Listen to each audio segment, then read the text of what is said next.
जय हिंद दोस्तों। आज आप सबको हम पढ़ाएंगे भौतिक विज्ञान। भौतिक विज्ञान में हम यहाँ पे शुरू करने वाले क्लास 9 का भौतिक विज्ञान। क्लास 9 वालों के लिए आज हम फिजिक्स पढ़ाएंगे भौतिक विज्ञान। देखिए भौतिक विज्ञान किसे कहते हैं, पहले इसके बारे में इंट्रोडक्शन थोड़ा जान लेते हैं कि भौतिक विज्ञान किसे कहते हैं। तो ध्यान दीजिए हमारा क्या है भौतिक विज्ञान। चलिए इसके बारे में हम देखते हैं इंट्रोडक्शन। देखिए आप लोग जैसे पेड़ पौधे देखते हैं, पेड़ पौधे जानवर देखे ही होंगे। जानवरों का अध्ययन करेंगे तो बायोलॉजी के टर्म में चला जाएगा। पेड़ पौधों का अध्ययन करेंगे तो किसमें जाएगा, बोटनी में चला जाएगा। बोटनी मतलब वनस्पति विज्ञान में चला जाएगा। अगर आप प्रकाश, आपको सूर्य क्या कर रहा है, प्रकाश दे रहा है। आप क्या कर रहे हैं, ऑक्सीजन छोड़ रहे हैं। आप क्या कर रहे हैं, बिजली यूज कर रहे हैं। तो ये सब किस में आएगा, ये सब भौतिक विज्ञान में आएगा। तो ध्यान देना प्रकृति का, प्रकृति का यानी ब्रह्मांड का अध्ययन नहीं, प्रकृति का, नेचर का अध्ययन करना है, क्या कहलाता है, हमारा भौतिक विज्ञान कहलाता है। तो ध्यान दीजिए प्रकृति का अध्ययन प्रकृति का, नेचर का अध्ययन करना, नेचर का अध्ययन करना भौतिक विज्ञान कहलाता है। नेचर का अध्ययन करना भौतिक विज्ञान कहलाता है। अब देखिए ये परिभाषा तो बहुत ही पुराना हो गया है, इससे कोई ज़्यादा वो सब नहीं है। तो ध्यान दीजिए, या फिर हम इस या करके इसका एक परिभाषा और दे सकते हैं, या को हम ओ आर भी करके लिख सकते हैं। ध्यान दीजिएगा, अगर ओ आर लिखा है तो इसका मतलब या होता है। या ये वाला बताइए परिभाषा, चाहे ये वाला बताइए। तो ध्यान देना भौतिक विज्ञान किसे कहते हैं। ध्यान देना भौतिक विज्ञान की एक ऐसी शाखा है, ये क्या है, विज्ञान का ही शाखा है। तो भौतिक विज्ञान की एक ऐसी शाखा है जिसके अंतर्गत पदार्थों के द्रव्यमान, उसमें ऊर्जा तथा तरंग का, ध्यान देना ये लिख दे रहे हैं भौतिक विज्ञान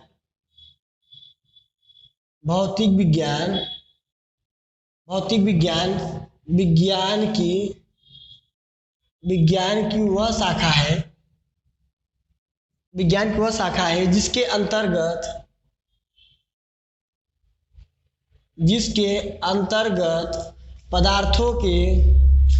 अंतर्गत ऊर्जा, द्रव्यमान तथा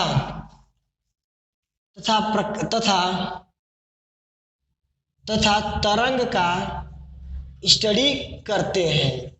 ठीक है, यहाँ ध्यान दीजिएगा।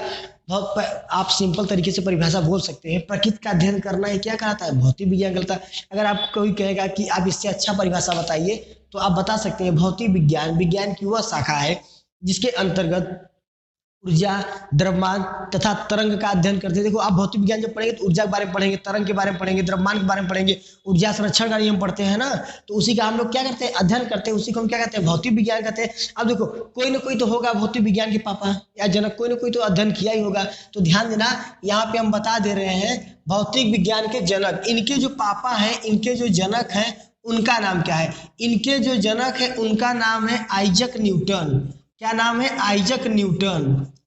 इनका क्या नाम है, आइजक न्यूटन नाम है। ठीक, तो भौतिक विज्ञान के पापा कौन है, आइजक न्यूटन है। ध्यान दीजिएगा भौतिक विज्ञान के पिता कौन है, आइजक न्यूटन है। ये जो है मॉडर्न मतलब क्या है, प्राचीन है, मतलब कि ये भी क्या है, मॉडर्न है। ये मतलब नए पापा है, लेकिन इनकी पुराना कोई ना कोई पापा होगा।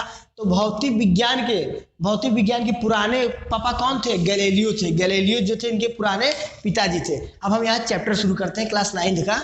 ठीक है, इंट्रोडक्शन हमारा हो गया है।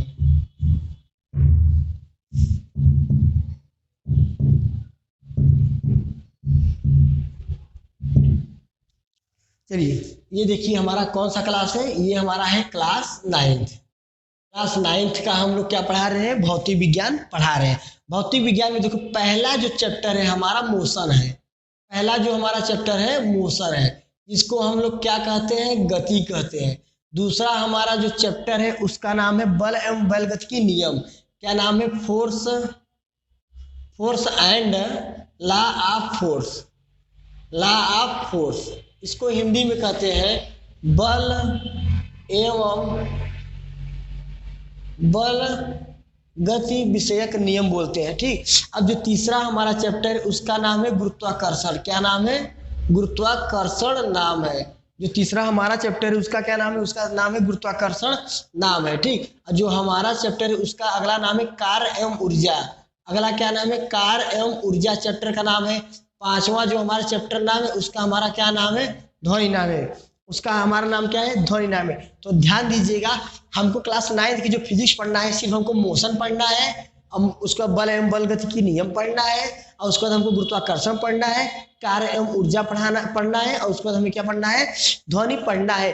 तो सबसे पहले ध्यान दीजिएगा, अब तो जनवरी का महीना चल रहा है, तो सारे बच्चे ये चैप्टर तो पढ़ ही चुके होंगे। हम इसे फिलहाल पढ़ाएंगे, इसे लास्ट में पढ़ा देंगे, ठीक है। तो पहले हम क्या शुरू करेंगे, यहाँ से शुरू करते हैं, गुरुत्वाकर्षण से, कि गुरुत्वाकर्षण किसे कहते हैं, गुरुत्वाकर्षण क्या होता है। क्योंकि ये बहुत सारे बच्चे ये बहुत ही कम पढ़ पाते हैं, टीचर लोग बहुत ही अच्छे से नहीं पढ़ाते, तो हम यहाँ बहुत अच्छे तरीके से आपको बताएंगे। तो आप लोग चैप्टर का नाम डालिए, चैप्टर नंबर 3 गुरुत्वाकर्षण।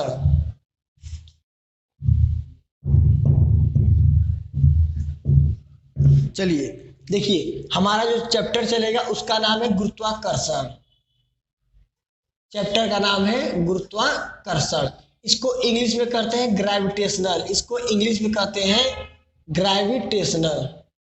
इसको हम क्या कहते हैं, इंग्लिश में कहते हैं ग्रेविटेशनल। ध्यान देना, गुरुत्वाकर्षण क्या होता है। जितनी भी चीजें हम इसमें पढ़ेंगे सब ब्रह्मांड के बारे में पढ़ेंगे, जमीन या पृथ्वी की कोई चीज ही नहीं पढ़ेंगे, ठीक है। तो हम गुरुत्वाकर्षण, जिस चीज का गुरुत्वाकर्षण लग जाएगा उस चीज में आप लोग ध्यान दीजिएगा कि इसमें जो भी चीज हम पढ़ेंगे सब चीज किसका पढ़ेंगे, ब्रह्मांड के बारे में पढ़ेंगे। तो यहाँ पे ध्यान रखिएगा, गुरुत्वाकर्षण की परिभाषा, गुरुत्वाकर्षण किसे कहते हैं, हम पहले इसकी परिभाषा बताएंगे कि इसको हम क्या कहते हैं, इसका परिभाषा क्या होगा। तो ध्यान देना, देखो मान लो एक कोई पिंड यहाँ पे है, ठीक है, और एक कोई पिंड यहाँ पे है। ध्यान दीजिएगा, एक कोई पिंड यहाँ पे है, ये हमारा पिंड है, इसका कोई ना कोई तो भार होगा, कोई ना कोई तो वजन होगा। तो मान लो इसका भार क्या है, यम1 है। यम1 मतलब मास। ध्यान देना, यम1 का मतलब होता है मास को हिंदी में बोलते हैं द्रव्यमान, इसको हिंदी में बोलते हैं द्रव्यमान को बोलते हैं वजन। इसे तौलते हैं 5 किलोग्राम 6 किलोग्राम, यही चीज, ठीक। और इसको हम क्या बोलते हैं, यम2 बोलते हैं। ये हमारा क्या है, दूसरा पिंड है। ये क्या है, मास है। अब देखो ये हमारे दोनों पिंड हो गए। अब इन पिंडों के बीच में कोई दूरी होगी, कोई ना कोई तो दूरी होगी। जो दूरी है हमारा क्या है, आर। दूरी क्या है, आर। अब ये पिंड हमारा कहाँ है, पृथ्वी पे नहीं है, ब्रह्मांड में है, क्योंकि गुरुत्वाकर्षण पढ़ रहे हैं। तो यहाँ पे लिख लेंगे, ऊपर लिख लेंगे स्पेस। अगर स्पेस का मतलब होता है अंतरिक्ष, स्पेस का मतलब होता है अंतरिक्ष। तो ध्यान देना, ये ऐसे फिगर बन गया। अब हम इसकी परिभाषा बताएं, गुरुत्वाकर्षण किसे कहते हैं। ध्यान देना, ब्रह्मांड में स्थित, देखो ये क्या है, ब्रह्मांड में स्थित इन्हीं दो पिंडों के बीच कार्य करने वाले आकर्षण तथा प्रतिकर्षण बल को ही क्या कहते हैं, गुरुत्वाकर्षण कहते हैं। ध्यान दीजिएगा, ब्रह्मांड में स्थित, ब्रह्मांड मतलब अंतरिक्ष में स्थित दो पिंडों के बीच कार्य करने वाले आकर्षण तथा प्रतिकर्षण को ही क्या कहते हैं, गुरुत्वाकर्षण बल कहते हैं। याद हो गया। अब यहाँ पे देखते हैं गुरुत्वाकर्षण बल को किससे व्यक्त करते हैं, ठीक। देखो यहाँ पे हम लिख दे रहे हैं, यहाँ पे गुरुत्वाकर्षण, ये क्या है, गुरुत्वाकर्षण है, ठीक। इसका जो परिभाषा होगा, ब्रह्मांड या अंतरिक्ष में, लिख लो, अंतरिक्ष में स्थित किन्हीं दो पिंडों के बीच, अंतरिक्ष में स्थित किन्हीं दो पिंडों के बीच कार्य करने वाले आकर्षण तथा प्रतिकर्षण बल को गुरुत्वाकर्षण कहते हैं। आकर्षण तथा प्रतिकर्षण बल को गुरुत्वाकर्षण कहते हैं। ये हमारा क्या हो गया, थ्योरी हो गया। इसका क्या हो गया, परिभाषा। समझो, ब्रह्मांड हो गया, ब्रह्मांड में दो पिंड है और दोनों पिंड क्या करेंगे, कोई ना कोई किसी को खींचेगा, कोई ना कोई किसी को ठेलेगा। तो यही जो बलवा होता है क्या होता है, गुरुत्वाकर्षण बल होता है, ठीक। अब देखो इसमें कुछ स्टार पॉइंट है, इसे आप नोट कर लीजिएगा। इसके नीचे स्टार पॉइंट हम बताने वाले। मेरा स्टार पॉइंट बहुत ही इंपॉर्टेंट होगा, स्टार पॉइंट आप एग्जाम में याद करके जाइएगा। चलिए हम पहला स्टार पॉइंट लिखते हैं। ये हमारा क्या है, देखो स्टार पॉइंट ऐसे बनता है। ये हमारा पहला स्टार पॉइंट हो गया, ठीक। तो यहाँ पहला स्टार पॉइंट में क्या लिखेंगे, जो हमारा गुरुत्वाकर्षण होता है, जो हमारा गुरुत्वाकर्षण बल होता है, गुरुत्वाकर्षण बल को व्यक्त करते हैं। गुरुत्वाकर्षण बल को व्यक्त करते हैं एफ। ऐसे एफ बना देना, एफ मतलब फोर्स मतलब बल, और ये क्या बना देना, जी।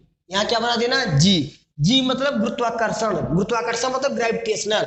तो गुरुत्वाकर्षण, ध्यान देना, अगर फिजिक्स में कहीं पर ऐसे एफ लग गया और नीचे जी लग गया तो समझ लेना ये क्या है, गुरुत्वाकर्षण वाला बल है, यानी ये अंतरिक्ष में लग रहा है, जमीन पे नहीं लग रहा है। तो ध्यान देना, गुरुत्वाकर्षण बल को व्यक्त करते हैं एफ जी से। अब दूसरा पॉइंट, ये हमारा क्या है, बल है। बल का मात्रक क्या होता है, ध्यान देना, एफ जी का मात्रक, एफ जी का मात्रक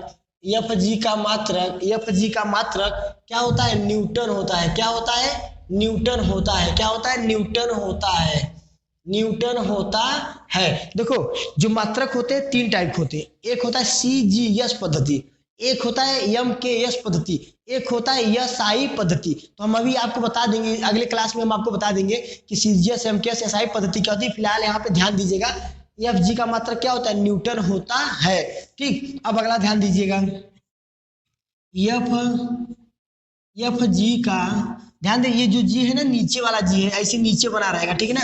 एफ जी का CGS पद्धति में, एफ जी का CGS पद्धति में मात्रक, FGS का CGS पद्धति में मात्रक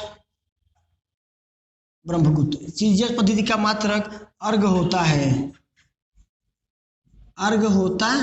तो ध्यान दीजिएगा, अर्घ नहीं, डाइन होता है, सॉरी, क्या होता है, डाइन होता है। अर्थात 1 न्यूटन बराबर 10⁻7 डाइन होता है। तो 10�5 डाइन होता है। तो 1 न्यूटन बराबर 10⁵ डाइन होता है। ठीक है, आज के लिए इतना ही, बाकी हम कल आप सबको बताएंगे इसके बारे में। और आप लोग कंटिन्यूटी बने रहिए, वीडियो को पूरा देखिएगा। ठीक है, धन्यवाद।